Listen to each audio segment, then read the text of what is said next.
هلكونا ليساي، وهذا العام وصلوا ليساي لواحد الدرجة مرتفعة بزاف. لنا 17-27.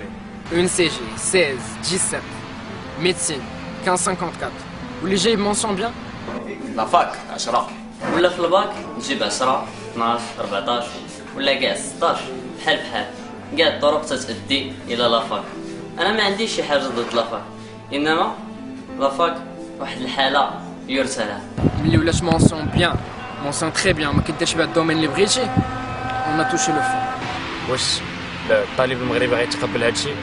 ما تنظنوش. William Tahri, lycéenne de la promotion bac 2012. Nous sommes mariés architecte. Alors que جبت في الباك 17,26 اللي ضيعت لنا على سول ايكول داركتيكتور في المغرب ب 0,0. جبت الباك المونسيون بيان وما قدرتش اكسيدي ليكول اللي غندير بها داكشي اللي كنت باغي في حياتي. الميتيي ملي كتحلم به بي لونفونس ومور الباك كتلقى ان امبوسيبل دير داكشي اللي بغيتي فريمون. ما كاينش l'encadrement. La formation c'est بحال la formation universitaire. Il n'y a pas de différence entre une grande école et la faculté, sauf le diplôme peut-être. Et pire que ça, mais كاينش les équivalences. يعني انت كتقرا 5 سنين au bout de la 3e ولا 4e année, il n'y a pas d'équivalence. ولكن المشكلة ماشي في ليساي، المشكلة في التعليم. خصو يتغير والمدرسة خصها تهدم وفي بلاصتها نصاوبوا واحد المدرسة جديدة. خصنا نديروا تعليم جديد باش نقدروا نبدلوا الوضعية ديال الطالب.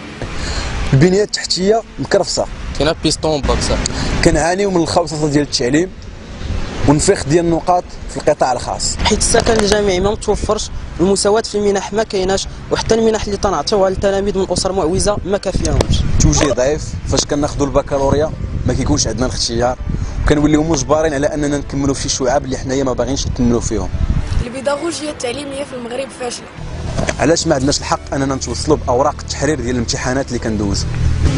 خاص نضمنوا للاساتذه الحقوق ديالهم ونوفروا لهم الظروف الملائمه للتدريس باش تكون الجوده ديال التعليم مزيانه وباش ما ينعكسش هذا الشيء على التصحيح ديالهم الامتحانات ديالنا. بغينا تكافؤ الفرص في التعليم، بغينا نحاربوا الفساد ديال المنظمات التربويه، من اجل تعليم مجاني، من اجل منظومه تعليميه احسن، حيت الشباب تقهر بالعتبات، باش كلشي يدوز مباريات في الالتحاق بمدارس كبرى. التعليم ماشي سلعه.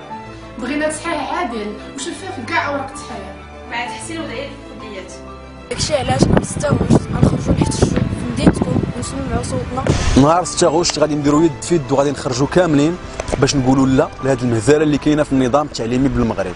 نهار 6 غشت غنكون في الشارع باش نطالب على حقي. دونك انت وانت اللي كتشوف فيا دابا نوض تحرك نهار 6 غشت. نهار 6 غشت نهار 6 غشت بغيناكم تكونوا كلكم حاضرين باش نسمعوا صوتنا وندافعوا على حقنا.